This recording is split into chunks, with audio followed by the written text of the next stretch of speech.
21 दिन का लॉकडाउन है। हर कोई हर तरफ घबराया हुआ है और इस मुसीबत की घड़ी में जरूरत है तो हर इंसान की मदद करने की, लेकिन वहीं कुछ लोग अपने ही देश के कुछ लोगों के दुश्मन बने बैठे हैं। अतिथि देवो भव के कॉन्सेप्ट को मानने वाला कंट्री, जहां मेहमान को भगवान का दर्जा दिया जाता है, वहीं अपने ही देश के कुछ बच्चों के साथ, कुछ लोगों के साथ, कुछ स्टूडेंट्स के साथ जो स्पेशली नॉर्थ ईस्ट से आते हैं, उन लोगों के साथ कोरोना से भी ज्यादा भयानक व्यवहार किया जा रहा है कुछ लोगों के द्वारा। सोशल डिस्टेंसिंग मेंटेन करने को कहा गया है, इवन अपने परिवार वालों से भी सोशल डिस्टेंसिंग मेंटेन करने को कहा गया है, लेकिन यह नहीं कहा गया कि किसी एक पर्टिकुलर रेस या रिलीजन या किसी एरिया के लोगों को गो कोरोना गो बोलना शुरू कर दें। कितनी गिरेगी इंसान की मानसिकता। कुछ लोगों की मानसिकता कोरोना से भी ज्यादा भयंकर महामारी से पीड़ित है, याद रखना। अभी मैं न्यूज देख रहा था कुछ टाइम पहले और देख रहा था कि कुछ जगह पर कुछ बच्चे जो कि नॉर्थ ईस्ट से आए हुए रह रहे हैं, स्टूडेंट्स हैं और या पीजी पर रह रहे हैं, रेंट पर रह रहे हैं, उन्हें कहा जा रहा है कि घर खाली करो, यहां से निकलो, तुम कोरोना वायरस फैलाओगे। क्यों? क्योंकि वो कुछ अलग दिखते हैं, सिर्फ इसलिए। आप किस सदी में जी रहे हैं हम लोग। और ये तो कुछ भी नहीं, मैंने देखा कि एक लड़की, न्यूज में देखा, एक लड़की कहीं जा रही थी, उस पर एक इंसान जो स्कूटी या बाइक पर कहीं जा रहा था, पान चबाते हुए, वो पान की पीक उसके ऊपर थूक कर बोलता है कोरोना वायरस। ये इंसान, जो ऐसे इंसान है, इनकी सोच इस वायरस से भी भयंकर बीमारी से पीड़ित है। आप देखो कि बहुत से ऐसे कंट्रीज हैं जिनको कभी वसुदेव कुटुंबकम नहीं पढ़ाया गया, बहुत से ऐसे कंट्रीज हैं जिनको अतिथि देवो भव जैसे संस्कार कभी नहीं मिले, लेकिन वो भी इस टाइम पर जितनी हो सके दूसरों की मदद कर रहे हैं। ये जो स्टूडेंट्स हैं, ये कहीं बाहर से आए हुए बच्चे हैं। ये वो स्टूडेंट्स हैं जो अपने माँ बाप से दूर हैं, अपने पेरेंट्स से दूर हैं, बहुत लिमिटेड रिसोर्सेज के साथ हम लोगों के बीच में रह रहे हैं। ये अपने लोगों से भी दूर हो सकते हैं। तो इस टाइम पर इनकी मदद करने की जरूरत है, जितना हो सके आगे आने की जरूरत है। इनको गो कोरोना वायरस या चीनी या चाइनीज बोलने की जरूरत नहीं है, क्योंकि ये सिर्फ थोड़ा सा अलग दिखते हैं, सिर्फ इस बिहाफ पर। इस डिस्क्रिमिनेशन को बंद करने की जरूरत है। और अगर कोई भी इंसान आपको ऐसा करता हुआ दिखे, ये डिस्क्रिमिनेशन या भेदभाव करता हुआ दिखे, तो उस इंसान की गंदी मानसिकता को, उसकी गंदी सोच को, उसकी गंदी औकात दिखाने की जरूरत है। क्योंकि याद रखना कि कोई इंसान जब किसी के साथ गलत करता है, उससे ज्यादा गलत वो इंसान हो जाता है जो चुपचाप गलत होता हुआ देखता रहता है।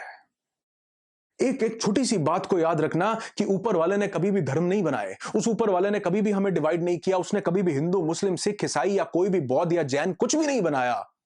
उस ऊपर वाले ने बनाई थी इंसानियत, सिर्फ और सिर्फ ह्यूमैनिटी, इसके अलावा कुछ भी नहीं। ये सब लोग कोई बाहर के नहीं हैं, ये कहीं बाहर से नहीं आए हैं, और अगर बाहर से आए भी हैं तो इस समय इंसानियत दिखाने की जरूरत है। नॉर्थ ईस्ट से तो छोड़ो, अगर कोई चाइना का भी इंसान अगर हमारे बीच में मौजूद है तो उसकी भी हेल्प करनी चाहिए, चाहे वो किसी कंट्री से आता हो, कोई पाकिस्तान, यूएस, इटली, चाइना या कहीं से भी कोई भी इंसान अगर हमारे बीच में मौजूद है तो उसे आपकी मदद की जरूरत है, तो उसकी मदद करने का समय है, ये टाइम है। लॉ ऑफ कर्मा ऐसा ही काम करता है कि इतना बांटोगे इतना होकर के वापस आता है, अच्छा या बुरा दोनों। क्या हम कभी चाइना नहीं जाएंगे, या हमारी जनरेशंस कभी आने वाले टाइम में नॉर्थ ईस्ट घूमने नहीं जाएंगी, या हमारे बच्चे बाहर पढ़ने नहीं जाएंगे? कैसा व्यवहार कुछ लोग इन लोगों के साथ कर रहे हैं, जिनकी वजह से कभी कभी शर्म भी आती है और गुस्सा भी आता है कि ये पूरी कम्युनिटी के ऊपर ये जो कुछ लोग हैं जो कलंक लगा देते हैं, ये किसी एक धर्म या रिलीजन में नहीं है, ये हर जगह पाए जाते हैं। और इनकी गंदी मानसिकता को, गटर जैसी मानसिकता को, इनकी औकात दिखाने की जरूरत है अब। मैंने कहा, ऊपर वाले ने कभी भी रेस या रिलीजन नहीं बनाया, ऊपर वाले ने सिर्फ और सिर्फ इंसानियत बनाई थी, सिर्फ और सिर्फ इंसान बनाए थे। और याद रखना, जब महामारी फैलती है तो वो किसी हिंदू, मुस्लिम, सिख, ईसाई, बौद्ध, जैन, क्रिश्चियन, कोई पाकिस्तान से है, हिंदुस्तान से है या चाइना से है, ये नहीं देखती है।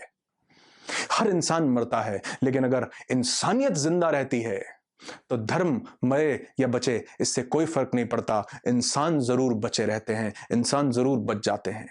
मैं जानता हूं ये मुश्किल की घड़ी है, और इस मुश्किल की घड़ी में आपको मेरा साथ देना होगा। एक ऐसी आर्मी बन करके आप हैशटैग के साथ एक कमेंट कीजिए कि वी आर वन, हम सब एक हैं। पूरी दुनिया सिर्फ और सिर्फ एक महामारी से लड़ रही है, सिर्फ एक चीज से पूरी दुनिया लड़ रही है, और जरूरत है तो सिर्फ और सिर्फ एक होने की, एकजुट रहने की, एक साथ मिल करके रहने की, एक दूसरे की मदद करने की। क्योंकि याद रखना, जब भी कोई चीज भयानक होती है तो वही लोग सरवाइव करते हैं जो एक दूसरे के साथ मिल करके रहते हैं, एक दूसरे की मदद कर करके रहते हैं। अगर आपको कहीं पर भी कोई भी एक ऐसा इंसान, चाहे वो स्टूडेंट हो या कोई भी ऐसा इंसान हो जिसको इस समय पर मदद की जरूरत हो, तो उसको मदद जरूर पहुंचाना, जिस भी मायने से आप पहुंचा सको, जैसे भी किसी के लिए हेल्प कर सको, क्योंकि मैं फिर बोलूंगा, लॉ ऑफ कर्मा ऐसे ही काम करता है, इतना बांटो तो इतना होकर के आता है। The law of reaping and sowing, जो बांटेंगे, जो बोएंगे, वही वापस काटेंगे। तो ये टाइम है अच्छा बोने का, लोगों के साथ अच्छा करने का। और ये जो लोग अपनी गंदी सोच का, गंदी मानसिकता का परिचय दे रहे हैं,